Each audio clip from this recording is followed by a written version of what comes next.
Hi to all. Welcome to the first edition of 2020-21 NGI Talk. Thank you very much for joining us. I still see some people joining, so we will give maybe a minute or two more. Today, my name is Nina, and I work as a marketing specialist covering the field of the NGI community.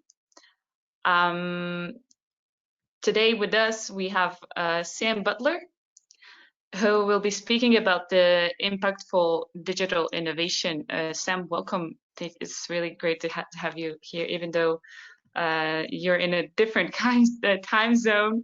But so good morning to you. Thank you so much. Good afternoon, potentially good evening to anybody who's distributed around the world. And so I was kind of debating, I have slides in a presentation, but I'm also thinking about just kind of talking directly to folks, and I'm going to make that decision in a moment. Maybe just give a couple more minutes for people to get here. To join, yeah. Okay. Yeah, sure. However you want. It's a relaxing environment here always. So okay. However you're doing it. And then, I mean, I would just say that I haven't used this software before, but hopefully everybody's familiar with, how they can ask questions, how they can write in the chat. Feel very welcome and feel very encouraged to kind of participate in that way.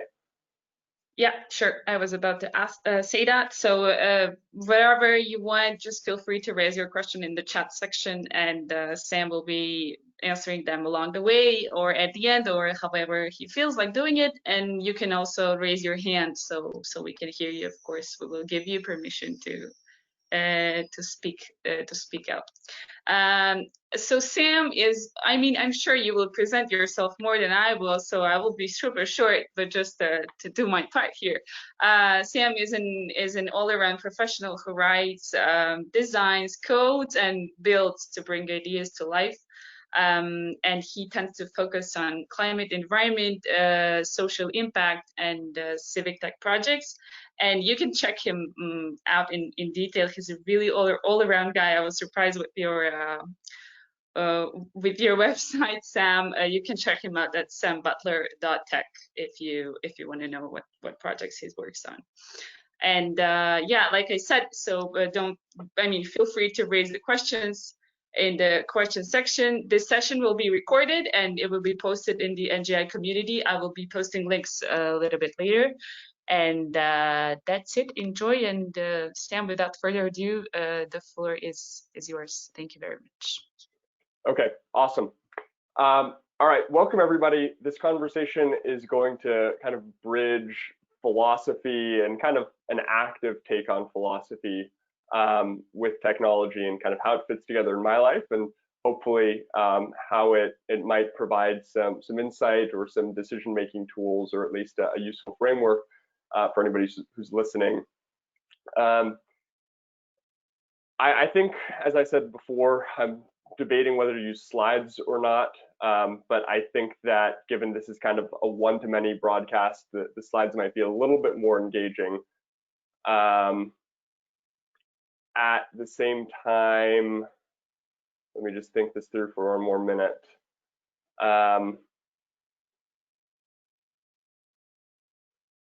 Okay, you know what? I'm gonna try without the slides for now. And what I would say is that if you're having trouble following along, you can write that in the chat or you can ask a question.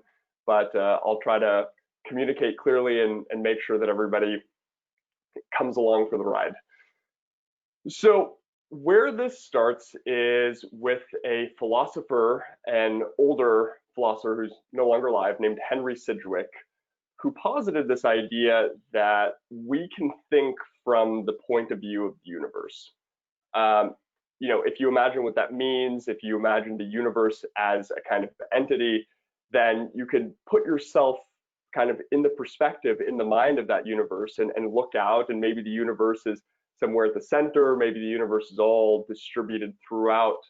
But in any case, he posited the idea that we can think from the point of view of the universe And philosophically, he expanded a lot on that. And to give some credit where credit's due, I first came across this idea while perusing the Wikipedia page of another philosopher named Peter Singer, and this idea has stuck with me ever since. So to understand why this perspective has been so impactful for me, it has to do with purpose. At the time that I was kind of really biting into this idea of thinking from the point of the universe, I was going through a little period of nihilistic exploration, which was due in large part also to Douglas Adams' series of books, Hitchhiker's Guide to the Galaxy. I'd recommend all of them to anybody. They're really wonderful. And to hopefully not be too dark, I was just exploring the implications of the possible conclusion that life has no meaning. And you know, part of this is just thinking about our relative size in the universe and how infinitesimally small Earth and each of us are, thinking about the full context of time and how we're here for such a brief moment of time. And so if life has no meaning, what is the purpose of what we do? And how do we make decisions? And for some context, when I was going through this period of kind of nihilistic exploration, I was living in a comfortable, privileged position. I wasn't living paycheck to paycheck. I wasn't living with much stress. So I had the time and attention to think about these things, which I don't take for granted. I know that there's something to be said for having time and attention to dedicate to this type of exploration. So in any case, that's where I was. And, you know, the thought was, if life has no meaning and life is qualitatively good, seemed kind of like the only answer for what is the purpose of what we do and how we make decisions is just kind of be present and enjoy it, and you know, whatever goes, just go with it. And I think that's a great answer, and it can also be practiced even when life isn't so qualitatively good or doesn't feel so good. And a big help in me understanding this was a book called When Things Fall Apart by Pema Chodron, who was recommended by a friend named Calvin Rosser, which really grapples with the fact that life is fundamentally groundless and the only constant is change. And it's a book about embracing that, what it means to really let go of the ground beneath you, embrace that constant change, and what does a daily experience look like where you're doing that. And that comes back to, in some senses, enjoying isn't always the right word, but it comes back to being present and kind of appreciating this experience, good or bad, whatever's happening. But there was something challenging for me, and this was a couple of years ago, but there's something very challenging about the notion of just kind of being present and appreciating the experience and kind of having this full experience. And that was global warming. So life may have no meaning, and at the same time, we're speeding into a crisis that could mean horrible suffering for all life on Earth. So I can accept groundlessness, I can accept change, I'm very comfortable with that. I've gotten comfortable with that. But it's very difficult for me to accept knowing a great harm is in the works and it's in the process of happening, and it's already begun with natural disasters and lots of loss of life through air pollution, lots of loss for biodiversity all around the world, to know that harm is happening and doing nothing about it. So if we move from kind of being present and kind of appreciating the experience of life to knowing that we are going to kind of be active in some way, for me, that prompt was global warming. It indicates a kind of intervention. We're taking some action, we're doing something, we're designing something, right, to kind of hopefully help alleviate what's going on, hopefully help mitigate what's going on. So once you decide to act, once you decide to take an intervention or to kind of take that approach in life, what do you do? You know, kind of what do you do next? How do you orient yourself? I mean, we're talking about global warming. And so this is where it helped me to come back to this idea of think from the point of the universe. What is there to do? What does that mean to me? So a couple of kind of observations on this idea of thinking from the point of the universe for me. One, and I should also say that this is very much grounded, this is not very original, this is very much grounded in Henry Sidgwick, the philosopher's original thoughts, and later Peter Singer and his co-author Lazare Reddick's thoughts on the subject. So from the point of view of the universe, my life isn't more important than anyone else's. Often, we see from our eyes, or we kind of feel from our bodies, so it feels as though we're the center of the universe. And that's not an egotistical thing, that's just kind of, it's almost like our perception is weighted towards that. But if there is a universe which has a point of view, then the universe kind of sees everything probably equally. And kind of the lives of you and me is all equally important. So a consequence of this is that if my life isn't more important than anyone else's, this actually means that the lives of my friends and family aren't more important than the lives of your friends and family, or the lives of another person's friends and family across the world. So this is kind of a difficult, a little bit uncomfortable subject to talk about, but Peter Singer talks about it as well. I think the kind of takeaway is just perhaps in some senses not having as strong of a bias for the immediacy of your local surroundings when it comes to certain types of thinking and certain types of care. And kind of a third aspect of thinking from the point of the universe and what it means to me is that the welfare of human beings probably isn't more important than the welfare of any other experiencing organism. From the point of view of the universe, if you were the universe and you're looking out at all of these planets, all of this matter, all of this life that exists, you probably have an impartiality to it. I mean, it certainly doesn't make sense to me if in the long, long path of evolution and the billions of years that Earth has been around and all of the billions of years that organisms have been living on Earth, and the fraction of the time that human beings have been part of that timeline, it doesn't make sense to me that from the point of the universe, there would be a favoritism towards human beings. So from that, there's a question of almost accounting in a sense, and I'll explain why this is important shortly. But we could think from the point of view of the universe, if the welfare of humans isn't more important than the welfare of any other experiencing organism, perhaps the amount of good that an organism can experience is based on how much that organism can experience.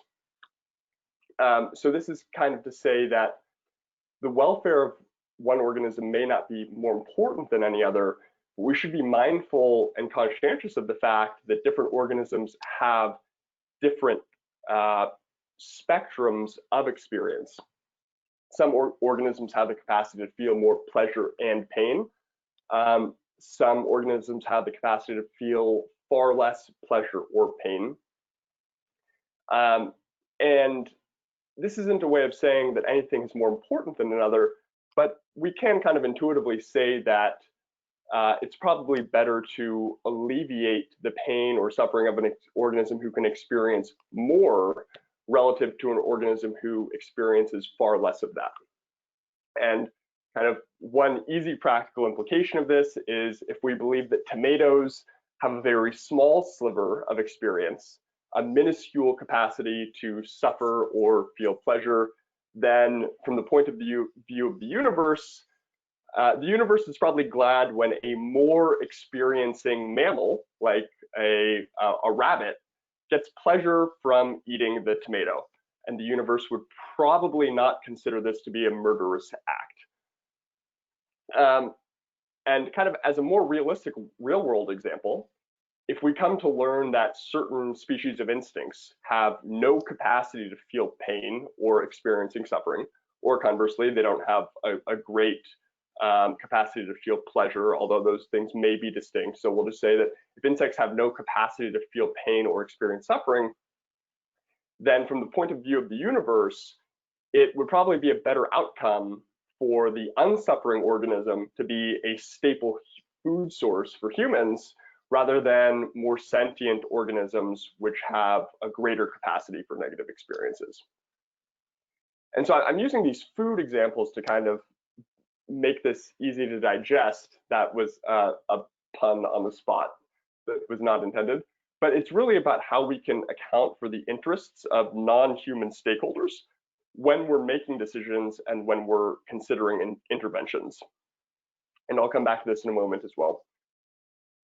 But to kind of pull it all together, to pull this philosophy, this idea of thinking from the point of view of the universe, for me, it's kind of a first principle understanding of purpose in life, if there ever was one, and kind of a North Star for making decisions.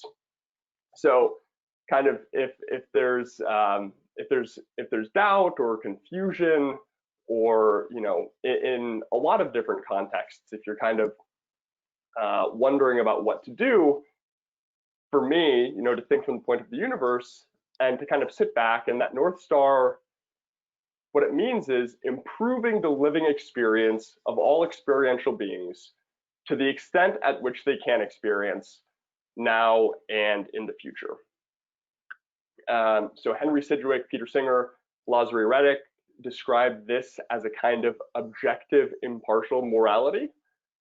If there is a morality in the universe, which there may not be, because it doesn't necessarily seem that there's a morality based on physical reality, but if there is a morality, or if we do have an intuitive sense of the good, and you kind of weigh everything out and you pull every thread and you unwind and you unspool and you dig in, this concept of improving the living experience of all experiential beings to the extent at which they can experience now and in the future is just kind of how I would phrase that in my words. One other note on this subject is, at least if you hear Singer talk about this, one implication is that based on all of the experiential beings who will live in the future, hopefully we'll get this environmental thing right, this can suggest that we should weigh the improvement of the future much stronger than what we do in the present, because there's just so much more future to come and so many more beings in the future to come, farther out than we can really even grapple or envision.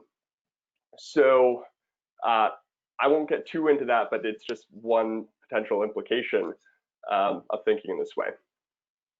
And so to bring this back a little bit, for me, this started very practically, because it was about, from a nihilistic perspective, if there's no meaning in life, how do we orient ourselves? How do we make decisions? Especially when it comes to something like global warming. And coming forward to this North Star, improving the living experience of all experiential beings to the extent at which they can experience now and in the future. Just to see how this can be practical and useful in making decisions, just think about any human decision which involves non-human stakeholders. And a really strong examples for this are around food and land use decisions in areas of biodiversity. So that's kind of what we eat, what we use land for, what types of ecosystems are we disrupting, or the way in which we do interventions more cohesively with ecosystems. Again, it's kind of, for me, it can be a useful decision-making framework. So beyond accounting for non-human stakeholders, so accounting for biodiversity and other types of organisms, another way this concept is helpful is in scope. So I'm going to repeat it one more time, but if we're working with a North Star of improving the living experience of all experiential beings to the extent at which they can experience now and in the future, this means that our stakeholders are global and distributed. and even living in the future, but mainly our stakeholders are global and distributed. Again, just even though we kind of see the world around us, it is not kind of us-centric universes. If you think from the perspective and the point of view of the universe, the stakeholders are global and distributed. So this doesn't mean that it's always sensible to think at a global scale or always think in the future. Often due to physical realities, we may have the greatest capacity to improve experiences in the space and the beings who inhabit that space closest to us. But from kind of a philosophical or a decision-making point of view, there's a point in expanding our conception of who our stakeholders are beyond our family, beyond our tribe, beyond our borders, even beyond our species and beyond our generation. And to kind of bridge this to maybe a little bit more of a next generation internet talk, if we recognize we're part of a global distributed network of stakeholders where every node across the planet is a stakeholder, and you can think about those nodes as not necessarily being digitally connected, but nodes being all different types of organisms, this is why digital technology can be so impactful. Digital experiences and tools are exponentially, near infinitely scalable, as there is zero marginal cost of replicating and distributing them. This is incredibly important. That means that relatively quickly and relatively cheaply, anything digital has the possibility to reach a global distributed network of stakeholders, literally every connected node in the world. And in the case of climate change, a global distributed problem, which requires global distributed coordination, this is incredibly important. To kind of put it into context, or to give an example to illustrate, imagine there was discovery. If you just dig a 10-centimeter hole in the ground outside, that would clean up the air in your surroundings and sequester an extraordinary amount of carbon dioxide. All you have to do is stick your hand in the ground, get a hold of a clump of dirt, and pull it out. And that's it.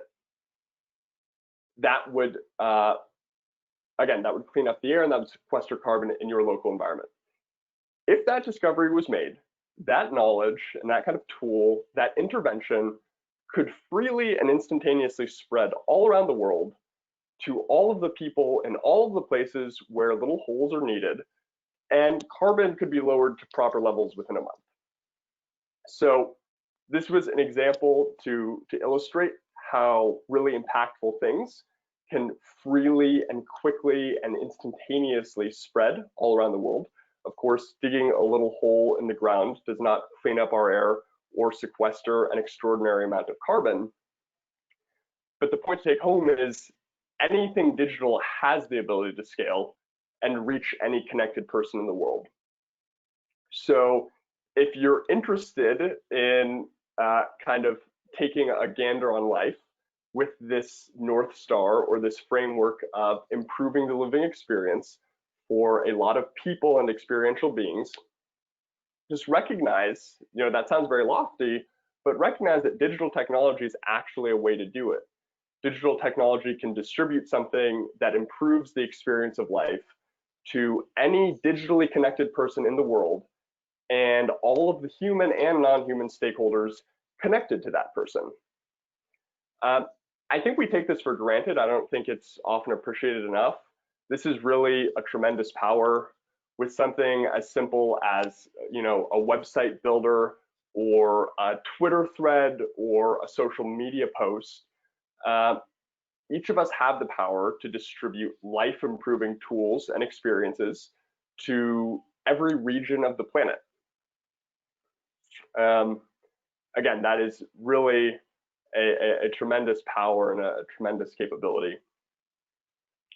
And with that in mind, again, if you're interested in kind of trying this out and thinking from the point of the universe and considering what you can do to improve the experience of people and experiential beings around this kind of global distributed network of stakeholders that we have, just wanted to share a few other concepts that have helped me and that may be helpful to you as well.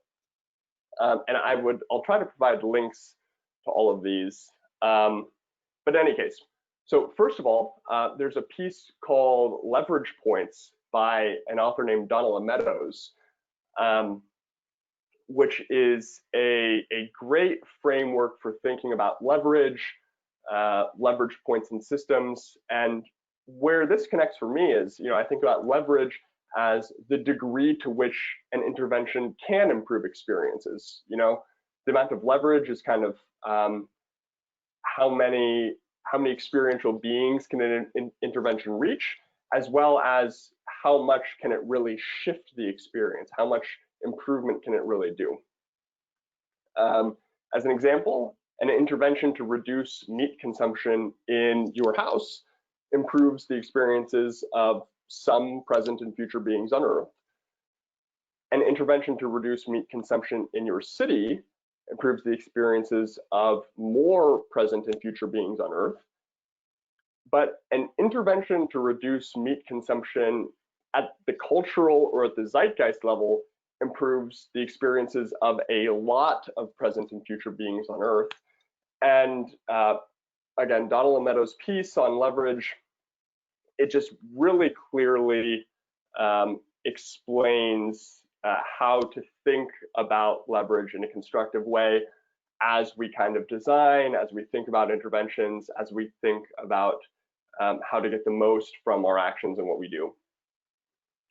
So another piece that can be really helpful in seeing how we can use digital technology impactfully to, again, reach this global distributed network of stakeholders and beings is a piece called How Behavior Spreads by Damon Santola.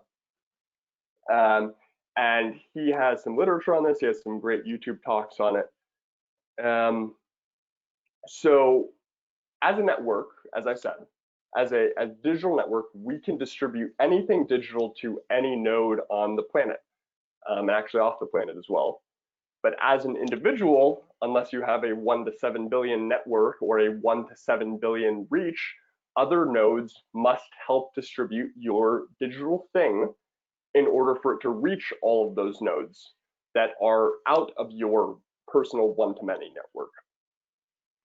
And so Damon Santola's work walks through how these distributions in successful cases actually happen, how behavior or ideas or movements actually spread. And to me, I think this gives us a heuristic for how, in a design context, we can increase the chance of something impactful spreading and scaling. And with something as big and urgent as climate change, if you're taking actions in a silo, you're just doing things by yourself. If there's no chance of that kind of scaling out affecting any others, or if you're encouraging or helping others to take actions in a silo, again, without regard for how that intervention scales up or moves beyond the first node, it really isn't enough if we're being serious about this challenge ahead. If you're talking about something that truly is impactful and that should be scaled, this means, by taking a look at Damon's work and by kind of thinking about how behavior spreads and how things go through these networks, you can think about how you can facilitate scaling and kind of make room for the capacity to scale from an early stage and even at a design stage. If you have something in mind and you think it's important for it to scale, then you can get a sense of, if it's successful, what is the best way, what are the best paths through networks for whatever you're working on to scale. And again, you can kind of incorporate that in a design context. And as a last note, this is a recent influence by Albert Wenger. He is working on a Git book called World After Capital. I think the URL is worldaftercapital.gitbook.io. The point, in short, is we can't work on something if we don't turn our attention to it. And Albert does a great job of explaining how much of our attention is lost today. actually I would say that how much of our attention is not being devoted to the greatest challenges and opportunities of our time, but rather a lot of our attention is devoted to kind of day jobs, which in some cases we may not be able to avoid. And then when we get home from day jobs, or when we finish with day jobs, so much attention being poured into kind of social media or vapid entertainment. And there's a real opportunity cost there. And these are thoughts that really resonated with me, and he has a great way of explaining it.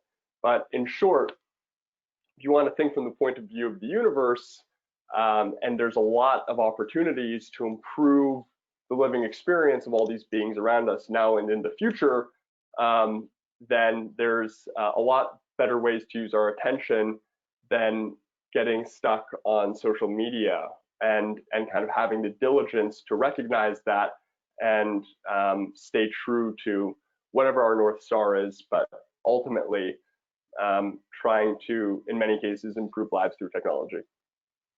So if you made it, that was 30 minutes, but I appreciate you listening. And now any questions, comments, I will take a look. Also, yeah. I have one. Say the floor is open. Nina speaking. Yeah. So you say that we can impact globally with the digital. Okay, I understand that. But is that really happening? Like, how many of us people for now can actually fully engage in innovation ecosystems? And I know that despite the wider digital opportunities that we have, access to right now, it's kind of the geographic disparities are still there, and you cannot say that it's the same thing for me here and for someone that is engaging somewhere else in the world that has less chances, probably. Yeah. Yeah, I mean, that's a great question. I would still fundamentally say that if, and I've thought about this as well. It's a good point to bring up. This might be a little bit of a naive perspective, but I think my gut feeling, and I haven't been in this position myself, but even if somebody has very little connectivity, even if it maybe just is SMS, not really the internet, not the webinars as we're used to experiencing it, I still feel there are ways those people are still connected. It's just a different bandwidth of communication that they could receive, but we can incorporate that. If we're trying to reach those people as well, we can incorporate that into our thinking. Just one great example is the Cello Blockchain project. And they really started a kind of new blockchain project, starting from the user experience and starting from their desire to make their blockchain and to make their currency accessible to the type of people that we could just be talking about right now, people who may not even have an internet connection, but their only connection may be through SMS. And how could you have kind of a blockchain wallet or a node running on that type of technology? So in short, regardless of your levels of connection, if the connection is there, I feel that there's a way at the very least for those people to be reached and for potentially those lives to be improved. And at that point, it's just a matter of design and making sure that you overcome the challenge of like the bandwidth of digital communications they can receive. Okay, thanks. We have one question. What would you say is the key for good ideas to scale globally? Investment? Would that be investment, maybe? No, I don't think so. I think that investment is a means to an end. There are lots of ideas and movements and technologies which have spread around the globe without any kind of investment. I mean, I think a brilliant example of that is what Greta Thunberg did with the kind of climate strikes. We can also think about, Bitcoin. I guess there could be an argument to be made. There's a lot of people who personally invested in it, but there wasn't any kind of VC funding for that type of thing. Yeah. I think, without getting too lost on this, to improve the chances of something spreading, I think it would kind of come down to how valuable it is, so how important it is and how much people kind of want to share it. And there's a difference here in like viral content versus something that is a little bit more substantial and how that does spread through our networks. Mhm. And then the ability for it to spread. So it just comes down to like, do people want to spread it, and how easy is it to kind of spread that thing based on the type of content or the type of tool or the type of experience we're talking about.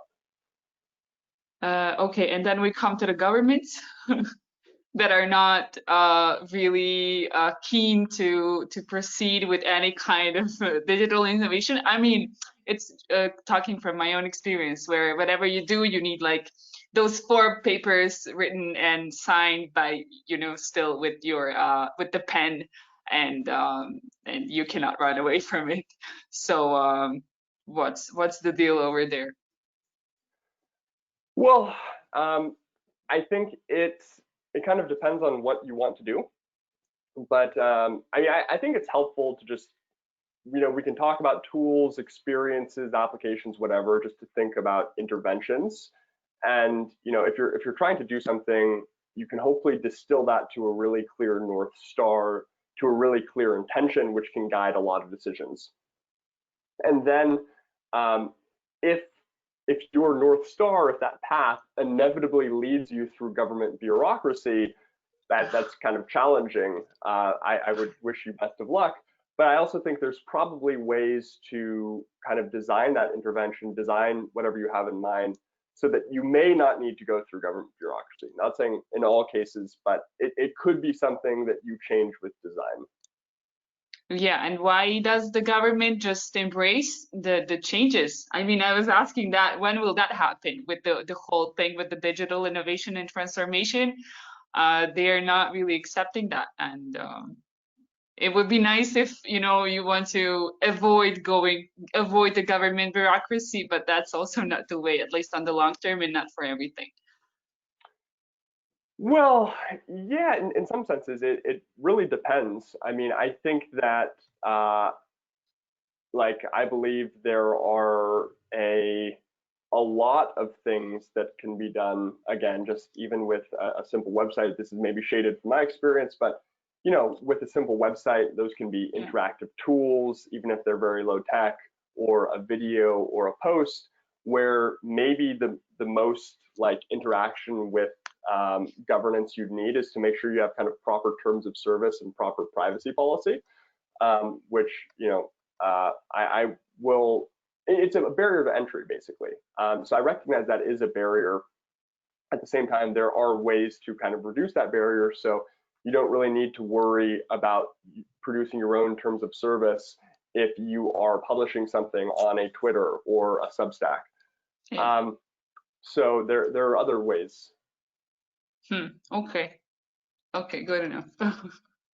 Okay, that's it from my side. Any more questions, people? How many people we have? 10 still? No, nothing else. I mean, we can easily 40 minutes of fruitful talk. It's sufficient, I would say. Thank you very much for all this. I mean, it sounds like we could talk a bit more. I mean, you in the first place.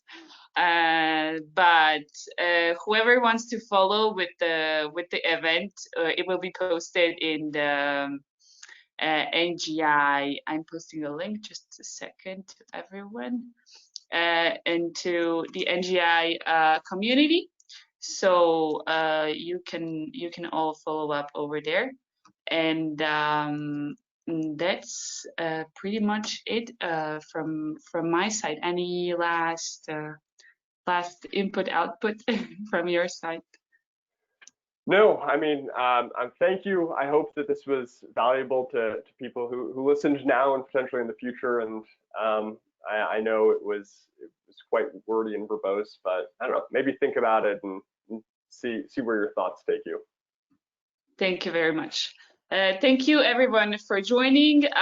Just a short reminder, we have another NGI talk taking place on 28th of this month, and the event is posted also in the NGI community, so you can follow up there with the future events. And that's it. Thank you very much for joining us, and have a great day and stay safe. Goodbye.